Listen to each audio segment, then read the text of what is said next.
오늘날 우리의 자녀들 다음 세대를 바라보면서 한 가지 걱정스러운 것들이 있습니다. 제가 자녀를 키우지는 않지만 중고등부 아이들을 바라보고 또 만나고 교제하면서 또 우리 청년들을 만나고 이야기 나누면서 공통적으로 발견되는 한 가지 걱정거리가 있는데, 그것은 우리 아이들에게, 우리 다음 세대들에게 꿈과 비전이 잘 없다는 것입니다. 이제 만나서 이야기를 나누면서 앞으로 뭐가 되고 싶니? 커서 무슨 일을 하고 싶니? 물어보면은 어떤 아이들은 돈을 많이 벌고 싶어요 라고 대답을 합니다. 참 이상한 일입니다. 어떻게 돈이 인생의 목표가 될 수 있겠습니까? 우리 인생의 목표는 돈이 아니라 돈은 인생의 목표가 아니라 수단이 되는 것이죠. 그래서 이제는 아이들이 수단이 목적이 되는 그런 인생의 역전 상황이 자주 벌어지고 있고, 또 아이들이 그런 비전이나 소망을 잃어버리고 살아가는 것이 오늘날의 모습들입니다. 그런데 목표와 비전과 꿈을 잃고 살아가는 것은 비단 우리의 아이들의 문제만은 아닌 것 같습니다. 우리 또한 우리 이전에 가지고 있었던 비전과 꿈과 소명들을 가지고 열심히 살아가다가 어느 순간 이제 지치고 힘들어서 그런 소명을 쫓아가는 것, 비전과 꿈을 쫓아가는 것을 멈추고 그 자리에 주저앉는 것이 우리 안에서도 발견될 때가 있습니다. 각박하고 치열한 현실로 인해서 순수한 마음으로 가졌던 열정 넘치던 그 목표, 우리 성도님들은 그 목표를 지금도 쫓아가고 계신지요? 여기 한 뱃사람의 이야기가 있습니다. 우리 한번 영상 같이 봤으면 좋겠습니다.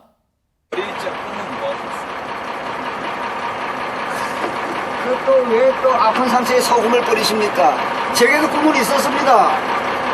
난 있잖아, 국문학과를 가고 싶었어요. 가야 할 때가 언제인가를 분명히 알고 가는 이의 뒷모습은 얼마나 아름다운가. 도만철 격정을 인내한 나의 사랑은 지고 있다. 분분한 낙화, 한 잔은 따라간 너를 위하여, 한 잔은 너와 나의 영원했던 사랑을 위하여, 한 잔은 이미 초라해진 나를 위하여, 그리고 마지막 한 잔은 미리 알고 정하신 하나님을 위하여. 마치 준비한 것처럼 꿈이 무엇입니까? 하니까 문학도가 되는 것이 꿈이었다고 말씀하시면서 자기가 좋아하시는 그 식구를 줄줄줄줄 낭독하시는 이 선장님의 모습을 보면서 이 선장님이 정말로 이 국문학을 사랑하시고 또 국문학도가 되고 싶으셨구나 라는 생각은 하게 됐습니다. 그런데 이 선장님이 처한 현실들 어떻습니까? 내가 처한 그 현실과 현실의 각박함 때문에 내가 가졌던 그 꿈을 이룰 수 없었던 그 모습들, 참으로 안타깝고 안쓰럽기도 합니다. 마치 이 선장님처럼 우리도 우리 삶의 목적과 꿈을 잃은 채 살아가고 있지는 않은가 하는 생각이 들어서 한편으로는 씁쓸합니다. 그런데 때로 보면 우리가 목적을 잃은 것이 단지 우리네 사는 이야기가 팍팍하고 바쁘고 힘들기 때문만은 아니라는 것을 깨닫게 됩니다. 현실의 냉혹함과 어려움 때문에 어쩔 수 없이 우리가 꿈을 포기했다라는 말보다는 우리가 꿈을 포기하고 내려놓았기 때문에 우리의 현실이 우리의 삶이 이렇게 흘러가고 있습니다 라는 표현이 맞을지도 모르겠습니다. 우리가 목적을 잃어버리고 살고 있기 때문에 우리의 삶이 괴롭고 고통스럽고 차갑기만 한 것이라는 말씀이죠. 목적을 잃는 삶은 항로를 벗어나서 거친 바다를 표류하는 배처럼 우리를 지치게 만듭니다. 그렇다면 우리가 잃은 우리의 삶의 목표, 그 궁극적인 목적은 무엇입니까? 저는 여러분께 이것을 소명이라고 말씀드리고 싶습니다. 우리의 신앙은 목표와 목적을 가집니다. 우리가 삼위 하나님을 믿으면서 이 신앙의 삶을 살아낼 때에 그냥 믿으면서 살아갑니다가 아니라 이 믿음 안에서 우리가 분명히 하나님께서 우리를 부르신 목적과 이루어가게 하시는 목표가 있다는 말이죠. 흔히 소명이라고 이것을 이야기하는데, 소명을 이야기할 때 우리는 이것을 교회 안에서의 일, 교회 안에서 하나님의 일을 하는 것이라고 생각하기가 쉽습니다. 우리 청년들과 이야기를 나누면서 너는 어떤 하나님의 일을 하고 있니? 라고 물어보니까 저는 리더를 하고 있습니다. 저는 찬양팀을 하고 있습니다. 저는 교회학교 교사를 하면서 봉사하고 있습니다. 이런 이야기가 많이 나오더라고요. 그런데 맞습니다. 우리 교회 안에서 이렇게 봉사하고 헌신하고 섬기는 것들이 주님의 일도 맞지만 동시에 우리의 삶의 자리 가운데서 우리가 살아가고 있는 가정과 직장과 그 어떤 관계 안에서라도 하나님의 일은 우리를 통해서 이루어져야 되는 것이죠. 그러나 우리의 소명은 뭔가 대단하고 위대한 것만을 뜻하는 것이 아닙니다. 우리의 자리 가운데 어디에 서 있든지 간에 하나님을 위해서 하는 일이라면 그것이 하나님의 일이 되는 것이죠. 그렇기 때문에 하나님께서 우리에게 맡기신 소명을 항상 상고하면서 하나님 앞에서 이것들을 이루어내 가야 되는 것입니다. 이것을 두고 코람데오라고 얘기합니다. 하나님 앞에서 하나님께서 마치 나를 보고 계신 것, 그것으로 생각하고 하나님 앞에서 내게 맡겨진 그 소명을 이루어 드리는 것, 그것을 코람데오라고 얘기를 한다는 것이죠. 여기에 안 계시고 내 눈에 보이지 않는 것처럼 보이지만 하나님께서는 여전히 우리 가운데 계시기 때문에 우리가 하나님 앞에서 충실히 충성되이 우리의 삶을 살아내야 된다는 것입니다. 그런데 보이지 않는 이 하나님을 어떻게 보이는 것처럼 항상 의식하면서 살아갈 수 있을까요? 우리 매일 보는 가족들조차도 우리 삶에 너무 분주하고 바쁘면 우리 가족 생각을 하기보다는 우리 눈앞에 펼쳐진 이 일을 먼저 생각하게 되는데, 어떻게 눈에 보이지 않고 매일 볼 수 없는 그런 하나님을 보면서 우리가 하나님의 일을 생각할 수 있겠느냐는 말입니다. 오늘 다니엘서 본문을 통해서 내 삶의 자리 가운데에서 하나님을 의식하며 내게 주어진 소명을 충실히 수행할 수 있는 그 비결을 함께 나누어 보기를 소망합니다. 하나님 앞에서의 삶을 잘 살아낼 수 있는 비결 그 첫 번째는 확실한 정체성을 가지고 있어야 된다는 것입니다. 한번 자막 띄워주시겠어요? 함께 읽어보겠습니다. 시작. 정체성을 확실히 하기. 다니엘서에 기록되어 있는 여러 가지 이야기는 그야말로 성공 일변도를 달려가는 듯이 보이는 다니엘과 세 친구의 이야기를 보여주고 있습니다. 그러나 이들이 처해 있는 현실은 그다지 성공을 위한 것이라던가 아니면 잘 풀리는 형통한 삶을 보여주는 삶은 아닙니다. 왜 그렇습니까? 이들이 포로이기 때문에 그래요. 전쟁에서 패배하여서 나라가 멸망하고 망국의 포로가 된 이 다니엘과 세 친구들이기 때문에 사실은 성공을 하거나 잘 된다던가 아니면 형통을 바랄 수 없는 입장이라는 것이죠. 이들은 바벨론으로 붙잡혀가서 원래 그들이 가지고 있었던 히브리식 이름을 빼앗기게 됩니다. 그리고 바벨론식 이름으로 개명하게 되죠. 다니엘서 1장 7절 말씀입니다. 환관장이 그들의 이름을 고쳐 다니엘은 벨드사살이라 하고 하나냐는 사드락이라 하고 미사엘은 메삭이라 하고 아사랴는 아벳느고라 하였더라. 마치 우리나라의 일제강점기의 창씨개명이 생각나는 사건들입니다. 하나님을 찬양하는 뜻을 가진 자기 원래 이름을 사용하는 것이 금지되고 이제는 내가 포로로 잡혀간 그 바벨론에서야 바벨론식 이름을 사용하는 것이 얼마나 괴롭고 고통스럽겠습니까? 마음이 아프고 찢어지고 우리나라를 왜 하나님은 망하게 두셨을까라는 원망도 들었을 것 같습니다. 사실 이렇게 이름을 바꾸는 정책은 정복자가 피정복민들을 더 효과적으로 다스리기 위해서 그들의 민족 정체성과 이런 신앙들을 꺾어내기 위해서 만드는 정책들입니다. 다니엘서 전반을 보면은 다니엘과 친구들을 둘러싼 모든 사람들이 그들을 바벨론식 이름으로 부르는 것을 발견할 수 있습니다. 이 이름이 주는 정체감이라는 게 상당합니다. 제가 신대원을 다니면서 예비군을 이렇게 갈 때가 있었습니다. 그리고 그 예비군에 참여하면서 예비군 훈련에 참여하면서 재밌는 이야기를 몇 번 들은 적이 있습니다. 사실 이 예비군 훈련을 가면은 다들 전역자이기 때문에, 그리고 그 안에서 훈련을 지도하는 조교들이 있습니다. 그들은 또 현역병이죠. 그래서 현역병들이 선배 전역자들을 대우하면서 굉장히 어려움을 겪습니다.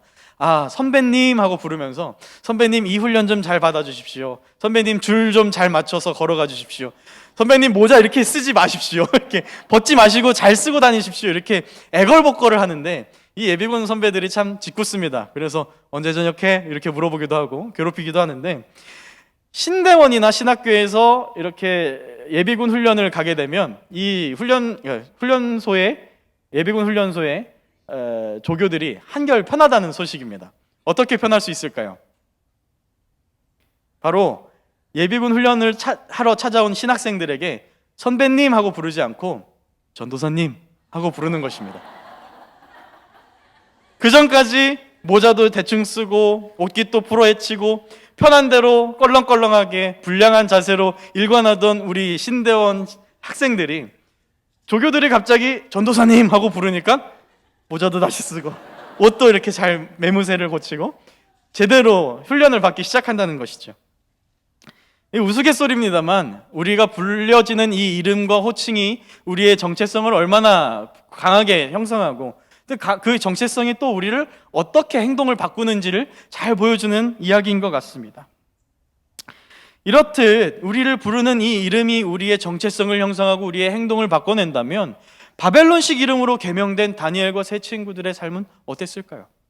이전까지 하나님을 찬양하는 이름으로 불리다가 이제는 바벨론 신들을 찬양하는 이름으로 바뀌었습니다. 그렇게 그 속에서 바벨론 사람들 사이에서 바벨론 이름으로 불려지는 것이 자기들의 정체성을 흔들고 자기의 뿌리를 잊어버리게 만드는 어려운 상황이었다는 것이죠. 그런데 놀랍게도 바벨론 사람들이 그들을 부르는 경우를 제외하고 다니엘서 기자는 그들을 대부분의 경우 히브리식 이름으로 부릅니다. 본문 19절 말씀인데요. 왕이 그들에게 말하여 보매 무리 중에 다니엘과 하나냐와 미사엘과 아사랴 같은 자가 없으므로 그들을 왕 앞에 서게 하고 이렇게 말하고 있는데요.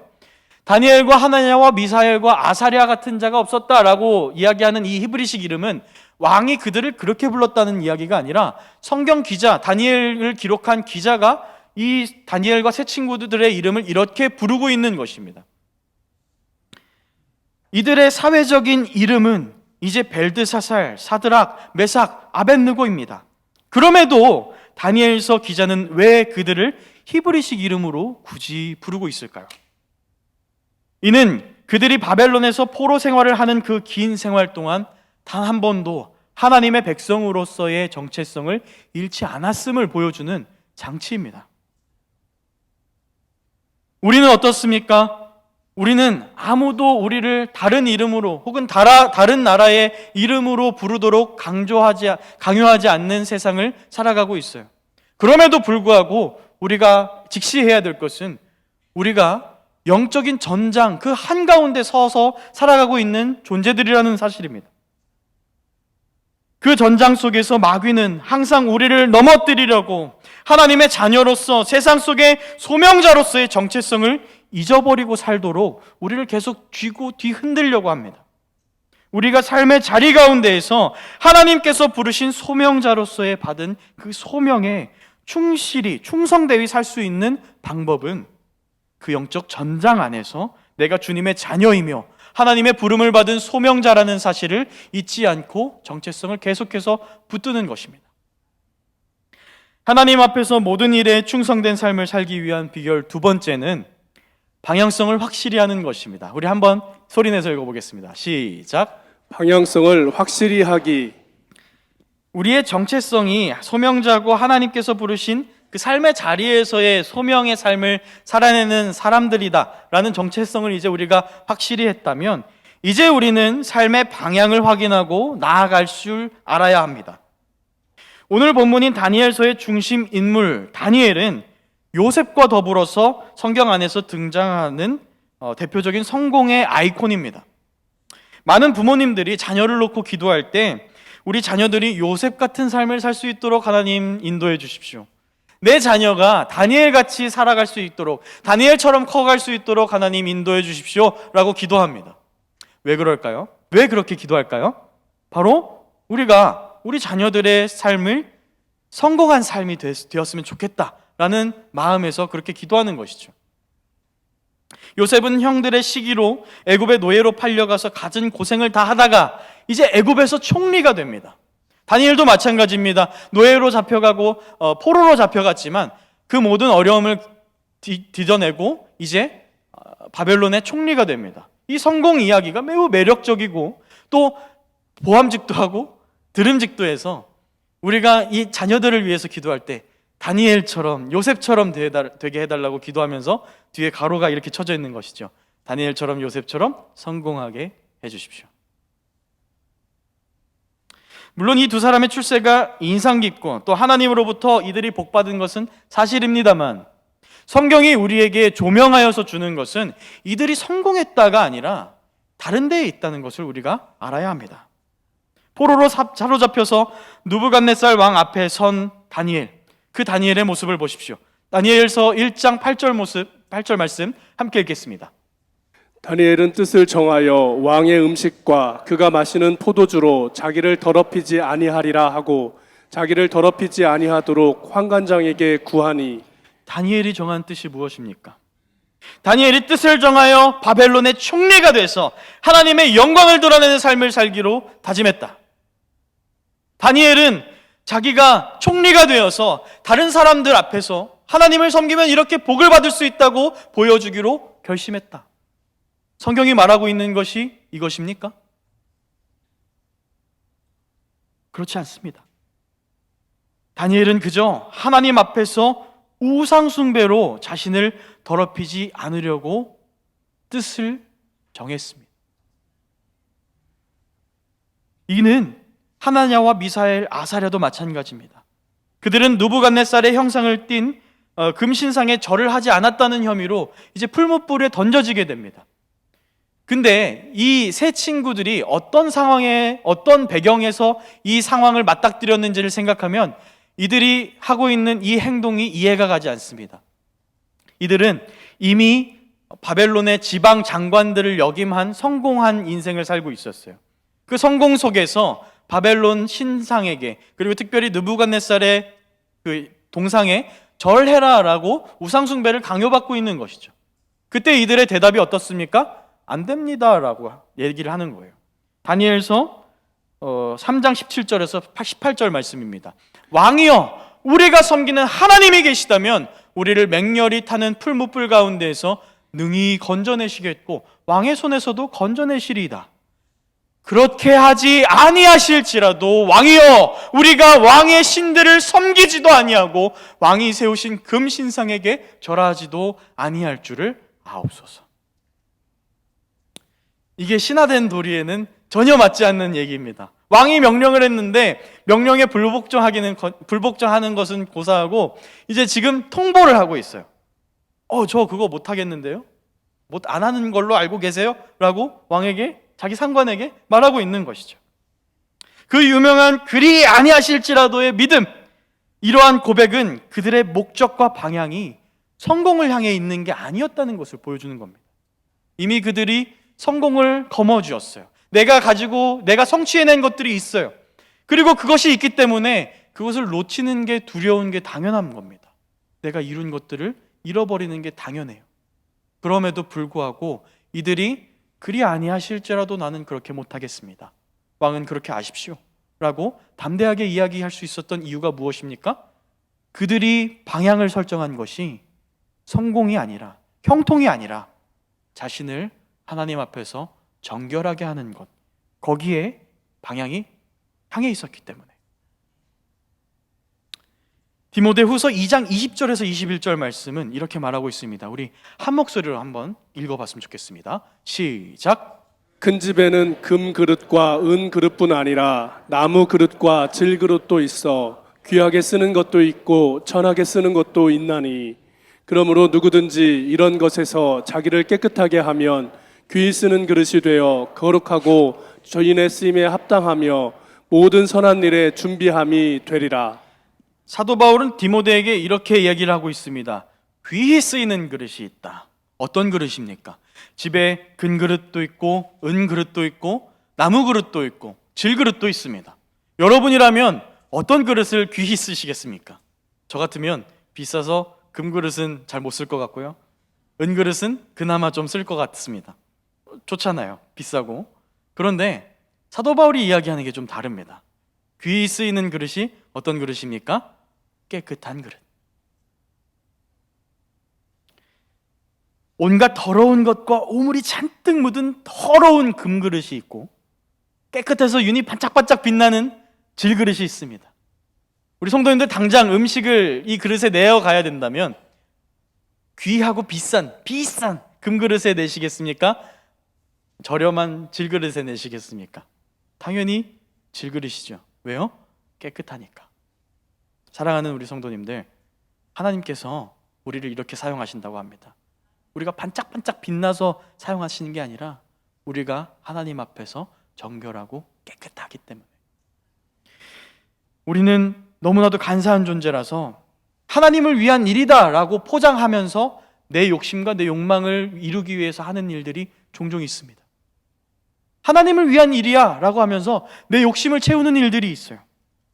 사랑하는 성도님들, 우리는 하나님께 영광 돌린다는 명목하에 우리 스스로를 죄악에 내팽겨치는 우를 범하고 있지는 않습니까?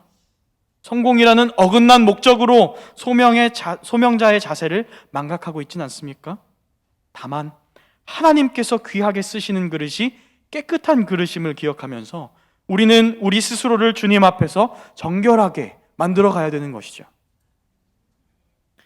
소명자로서의 하나님 앞에서 충실히 살아내기 위한 비결 세 번째는 우리가 하는 모든 일의 목적을 확실히 해야 된다는 것입니다. 함께 읽어보겠습니다. 시작! 목적을 확실히 하기. 우리가 하는 일은 다른 목적을 위한 것이 아니라 하나님을 향한, 하나님을 위한 일이어야 합니다. 우리는 각자 재능을 가지고 태어납니다. 그리고 그 재능으로 많은 일들을 할 수가 있습니다. 그 재능으로 사람들에게 명성을 얻기도 하고 많은 돈을 벌어들이기도 합니다. 그런데 이 재능이라는 말, 영어로는 어떻게 말하는지 아십니까? 바로 탤런트입니다. 우리 성경에서 자주 보는 달란트죠. 그리고 또 다른 영어 표현은 기프트입니다. 발음이 좀 이상한가요? 선물입니다. 선물. 그러니까 이 서양 사람들의 그 문화 아래, 생각 아래는 내가 가진 재능이 나로 비롯된 게 아니라 하나님께서 주신 것이다. 하나님께서 내게 재능을 주신 것이다 라는 인식이 이 언어 안에 들어가 있는 것이죠. 다니엘도 마찬가지입니다. 다니엘도 하나님 앞에서 재능을 받았습니다. 그리고 그 재능을 가지고 하나님의 일에 사용하고 있어요. 그런데 사랑하는 우리 성도님들, 우리가 받은 그 재능을 하나님께서 주신 것이라는 생각을 가지고 우리가 하나님을 위해서, 하나님의 일을 위해서 사용하지 않는다면 어떤 일이 벌어질까요? 내 모든 행동과 삶의 목표와 방향이 하나님께 향해 있지 않다면, 그리고 그냥 열심히만 산다면 어떤 일이 우리 삶에 벌어지겠습니까? 한나 아렌트라는 유대인이 있습니다. 그녀는 악의 평범성이라는 주장을 했어요. 무슨 말이냐면 모든 사람이 당연하게 생각하고 일반적으로 행동하는 일들이 사실은 악일 수 있다, 악한 일일 수 있다라는 내용입니다. 세계 2차 대전이 끝난 후에 수많은 유태인을 학살했던 아돌프 아이히만이라는 사람이 있습니다. 그는 이 전후에 재판을 받으면서 자신을 그렇게 변호해요. 저는 잘못한 것이 없습니다. 제가 유대인을 확살하긴 했지만 그건 제 잘못이 아닙니다. 그냥 저는 상관이 시킨 대로 열심히 했을 뿐이에요. 상관이 명령한 대로 열심히 충성되이 제 일을 했을 뿐입니다. 사랑하는 여러분, 이것이 과연 열심히 살아가는 소명자의 일입니까? 소명자의 자세입니까? 우리는 살아가면서 열심히 삽니다. 열심히 애를 써가면서 우리의 삶을 열심히 살아냅니다. 그러나 그것이 주님을 위한 일인지 아닌지를 생각하지 못하고 그저 열심히 한다면 우리는 어느 순간 이 아돌프 아이히만처럼 하나님 앞에서 열심히 죄를 짓고 있을지도 모릅니다. 우리가 사는 이 시대는 우리에게 네가 가진 재능, 부, 명성과 같은 것들을 온전히 너 자신을 위해서 사용하라고 말합니다. 너의 재능이고 네 힘으로 쌓아 올린 것들이니 꼭 너 스스로를 위해서 사용하라고 말입니다.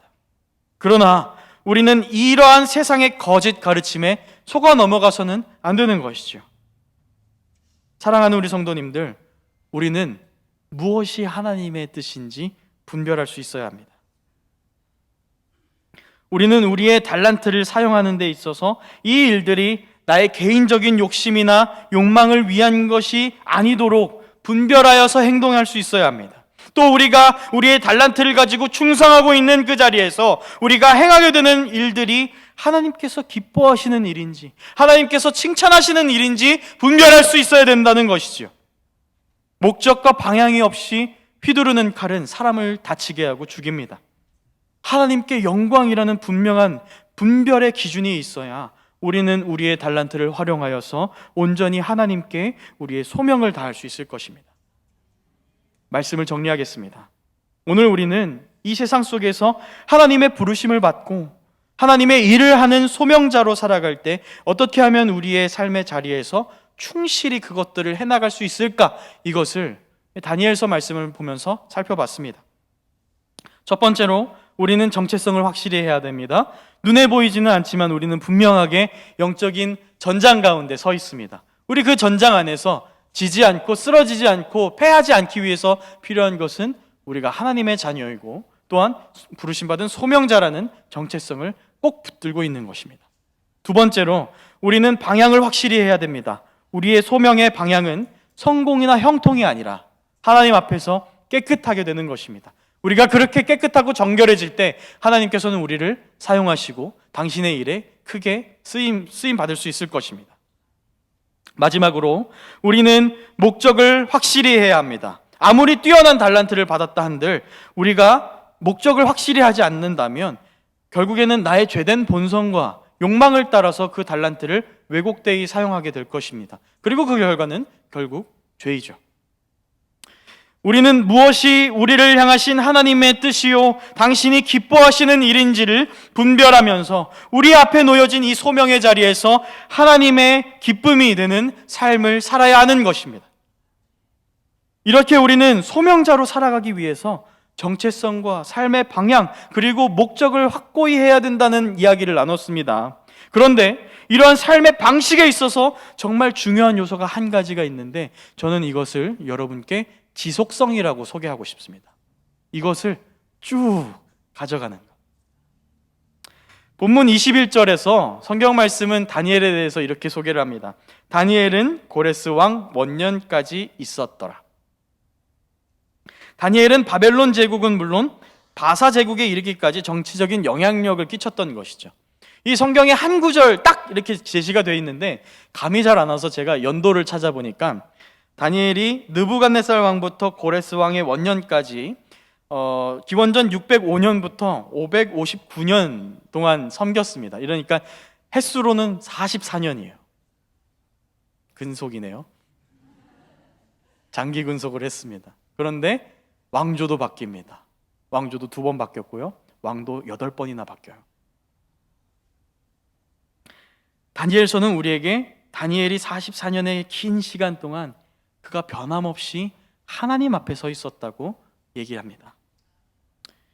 우리는 다니엘과 친구들의 이야기를 통해서 영적으로 오래 유지되는 지속성이 필요하다는 교훈을 얻을 수 있습니다. 저는 이 지속성을 영적인 관성이라고 말씀드리고 싶어요.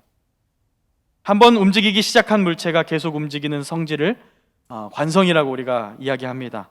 우리의 정체성과 방향과 목적을 잃지 않고 계속해서 그 신앙의 길, 소명의 길을 살아가는 것에도 영적인 관성이 필요합니다. 사랑하는 성도님들, 우리가 우리 삶의 자리 가운데에서 하나님을 위해서 살아가는 것 너무나도 벅차고 기쁜 일이지만 막상 삶의 자리에 딱 섰을 때 그것을 그대로 살아내기가 얼마나 어려운지요. 내 앞에 급하게 처리해야 할 이 일들 때문에 하나님을 생각하고 하나님께서 나를 부르신 그 이유와 목적을 생각하는 것이 뒤로 자꾸 밀려가는 것이 저의 모습이기도 하고 우리 성도님들도 마찬가지인 경험이실 거라고 생각을 합니다. 그런 우리에게 필요한 것이 영적인 관성입니다.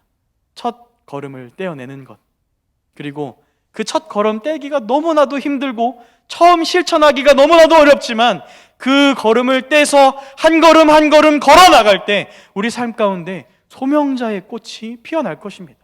그리고 이러한 삶 가운데 주님께서도 우리를 도우시겠다고 얘기를 하십니다. 어떻게 도우십니까? 바로 함께 하심으로 도우신다고 얘기합니다. 마태복음 28장 20절 후반절 말씀을 우리 이 시간 힘차게 함께 읽었으면 좋겠습니다. 준비 시작! 볼지어다 내가 세상 끝날까지 너희와 항상 함께 있으리라 하시니라. 예수님은 우리에게 하기 어려운 일들을 던져주고 너 이거 한번 해봐라, 너 얼마나 한번 잘하는지 보자, 이렇게 뒤에서 팔짱 끼고 지켜보시는 분이 아닙니다. 하나님께서 예수님을 보내시면서 우리에게 임마누엘이라는 이름을 주셨죠. 하나님이 우리와 함께 계시다. 그 은혜가 우리 예수 그리스도께서도 동일하게 우리에게 베푸시는 은혜인 줄로 믿습니다. 우리에게 너의 삶의 자리 가운데에서 소명의 자리로 소명의 삶을 살아내라 라고 말씀하시는 그 예수님께서는 다른 데 계시지 않냐고 우리 곁에서 우리가 힘들어할 때 힘 주시고 우리가 눈물을 흘릴 때 눈물 닦아주시고 우리가 드디어 나의 삶 가운데서 하나님의 일을 이루어내고 있습니다 하고 기뻐할 때 누구보다도 더 기뻐하시는 분이 우리와 함께 하시는 예수 그리스도인 줄로 믿습니다. 우리가 소명자로 살아가기 위해서 필요한 모든 것들을 공급해 주시며 때에 따라 알맞게 새 힘을 불어넣어 주시고 우리의 소명의 인생을 완주할 때까지 우리와 항상 함께 하실 주 예수 그리스도를 우리가 함께 바라봤으면 좋겠습니다. 언제까지나 우리와 함께 하시는 예수님과 함께 우리에게 맡겨진 그 소명의 경주를 끝까지 완주하는 우리 사랑하는 당진제일교회 모든 성도님들 되시기를 소망합니다.